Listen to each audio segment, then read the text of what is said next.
देखो आज पढ़ा रहे हैं ग्रेविटेशंस क्लास नाइन्थ ग्रेविटेशन। साइंस का एक चैप्टर है जिसकी हिंदी होती है गुरुत्व। तुम भी देख रहे हो। Universal law of the gravitation, इसकी डिफिनीशन है every object in the universe attract every other object with the force of directly proportional to the product of their masses and inversely proportional to the square of its distance between them. ठीक है, ये हो गया definition इसकी। Calculation में let's two object, one object is earth, other object is moon. Distance between them is D. Attraction between them, attractive force is F. So according to this law force is directly proportional to product of their masses, m into में m, right. And force is inversely proportional to 1 square of its distance. Distance को हम denote करते हैं किससे? d से। Hence total जो इसकी value होगी f is proportional to m into m upon में d का स्क्वायर, यानी प्रोडक्ट ऑफ दियर मासेस के प्रोपोर्शनल होगा और स्क्वायर ऑफ इट्स डिस्टेंस के यूनिवर्सली प्रोपोर्शनल होगा, राइट।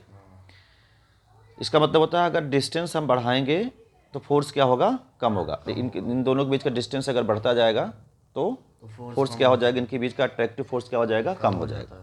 तो इन्वर्सली मतलब होता है एक इंक्रीज करेगा, दूसरा क्या करेगा? डिक्रीज करेगा।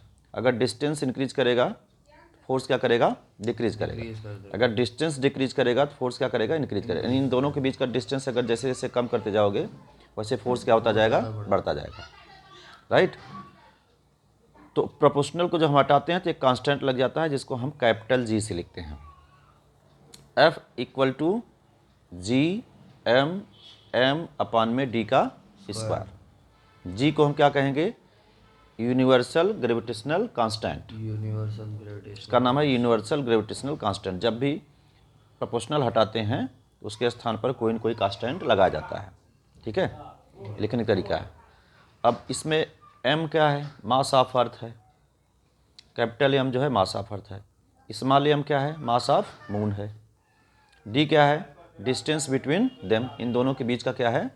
डिस्टेंस है। और g क्या है? यूनिवर्सल ग्रेविटेशनल कांस्टेंट है। इसकी वैल्यू होती है 6.67 इंटू 10⁻11 न्यूटन मीटर का स्क्वायर इंटू किलोग्राम का स्क्वायर। क्लियर? एक बार और रिपीट कर देख लो। यूनिवर्सल लॉ ऑफ ग्रेविटेशनल पूछेगा तो पहले डिफिनीशन लिखेंगे। क्या लिखेंगे? Every object in the universe attract every other object. जैसे अर्थ मून को अपनी तरफ अट्रैक्ट करेगा और मून अर्थ को भी अपनी तरफ क्या करेगा? अट्रैक्ट करेगा। कोई भी दो ऑब्जेक्ट जो यूनिवर्स में होते हैं एक दूसरे को क्या करते हैं? अट्रैक्ट करते हैं। रिपल्स नहीं करते, एक दूसरे को अट्रैक्ट करते हैं। चाहे दो ऑब्जेक्ट ले लो, सारे ऑब्जेक्ट एक दूसरे को क्या करते हैं? अट्रैक्ट करते हैं। ऑब्जेक्ट विथ द फोर्स, अब जो ऑब्जेक्ट अट्रैक्ट करते हैं वो डिपेंड करता है उनके प्रोडक्ट ऑफ मासेस पर। जो दो ऑब्जेक्ट आपने लिया है, मान लो हमने अर्थ लिया और मून लिया है, एक का मास कैपिटल M से है, एक का मास स्मॉल m से है। ये दोनों आपस में क्या करेंगे? अट्रैक्ट करेंगे। तो एक फोर्स लगाएंगे, अट्रैक्टिव फोर्स कहते हैं उसे, right. Proportional to the product their masses, उसके जो फोर्स होता है वह प्रोपोर्शनल होता है इन दोनों मासेस के प्रोडक्ट के, right. Product of their masses and universally proportional. Universally मतलब होता है inversely proportional of the square of the distance between them. अब इन दोनों के बीच का डिस्टेंस कितना है? d है, उसके स्क्वायर के इनवर्सली। इनवर्सली माने कहाँ चला गया? नीचे चला गया। यानी f directly proportional to product of their masses और f inversely proportional to square of their distance. Inversely proportional मतलब 1 हो जाता है। अगर दोनों को हम कंबाइंड करके लिखेंगे तो जाएगा F1, यानी F proportional to, A proportional है तो ऊपर गया, ए इनवर्सली प्रोपोर्शनल है तो नीचे गया। अब यहाँ से भी डिफिनेशन बना सकते हो ना, gravitational force between the two object.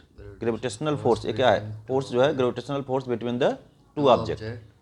Gravitational force between the two object is directly proportional to product of their masses and inversely proportional to square of its distance. Square of its distance.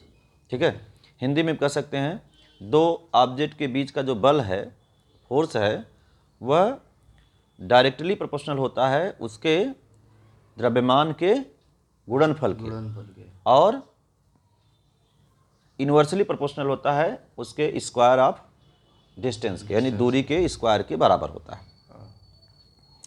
F is equal to हो गया। अब हमने बताया जैसे ही proportional हटाते हैं वैसे ही equal to लग जाता है, तो एक कांस्टेंट जरूर आ जाता है। वह कांस्टेंट क्या हो गया, जी एम अपन में डी स्क्वायर। तो फिजिक्स में कांस्टेंट की बहुत वैल्यू होती है। अब इसमें आप बता सकते हो एफ क्या है, एफ है gravitational force between the two object, या कह सकते हो attractive force between the two object. Attractive force को ही हम कहते हैं ग्रेविटेशनल फोर्स। एम क्या है, मास ऑफ अर्थ या mass of first body. Small M क्या है, mass of second body. D क्या है, डिस्टेंस बिटवीन। अब जी बड़ा इंपॉर्टेंट होता है, इसका नाम है यूनिवर्सल ग्रेविटेशनल कांस्टेंट। इसकी वैल्यू क्या होती है, 6.67 into 10⁻11 newton metre square upon में किलोग्राम का स्क्वायर। ओके, चलो अब हम आपको जी की वैल्यू निकाल कर बताते हैं। Find the value of ji, value of जी। कैसे जी की वैल्यू निकालते हैं, देखिए फार्मूला क्या होता है, ग्रेविटेशनल फोर्स प्रोपोर्शनल होता है या बराबर होता है जी एम अपन में डी का स्क्वायर हो गया। तो आप इसमें क्रॉस अपन बन कर क्रॉस मल्टीप्लाई कर सकते हो, क्या हो जाएगा, एफ इंटू में डी का स्क्वायर बराबर जी एम इंटू में एम। अब जी का मान निकालेंगे, इधर मल्टीप्लाई उधर जाकर डिवाइड हो जाएगा, तो जी बराबर एफ डी का स्क्वायर, वो तो वही है, ए डिवाइड हो रहा है, एम इंटू में ये वैल्यू हो गई किसकी, जी की, राइट। इसको कैलकुलेट करने पर जी का मान आता है 6.67 into 10⁻11 newton metre square upon में किलोग्राम का स्क्वायर। अब इसकी यूनिट भी देखो, फोर्स की यूनिट क्या हो जाएगी, न्यूटन। डिस्टेंस की यूनिट क्या होती है, मीटर। स्क्वायर है तो स्क्वायर कर दिया, अपान में मास की यूनिट क्या होती है, किलोग्राम। इस मास की यूनिट भी क्या होती है, किलोग्राम। तो टोटल हो गया न्यूटन मीटर स्क्वायर अपान में किलोग्राम इंटू किलोग्राम, कितना हो जाएगा, किलोग्राम का स्क्वायर। मल्टीप्लाई में पावर प्लस हो जाते हैं। ओके, तो ये इसकी जी की क्या हो गई, जी की टोटल क्या हो गई, वैल्यू हो गई। क्लियर। अब ग्रेविटेशनल फोर्स की यूनिट तो न्यूटन होती है, तो सभी जन फोर्स की यूनिट न्यूटन होती है, लेकिन अगर जी की यूनिट पूछे तो क्या बताओगे, न्यूटन मीटर स्क्वायर अपन S I unit of g, S I unit of g. तो आप बताओगे न्यूटन मीटर स्क्वायर अपन में किलोग्राम का स्क्वायर। ना आता हो तो आप कैलकुलेट भी इसको आसानी से इस फार्मूले से जी का मान निकाल कैलकुलेट कर सकते हो। ओके, ठीक है। अच्छा, अब अगला पॉइंट आता है फ्री फॉल। फ्री फॉल बंद कर दो।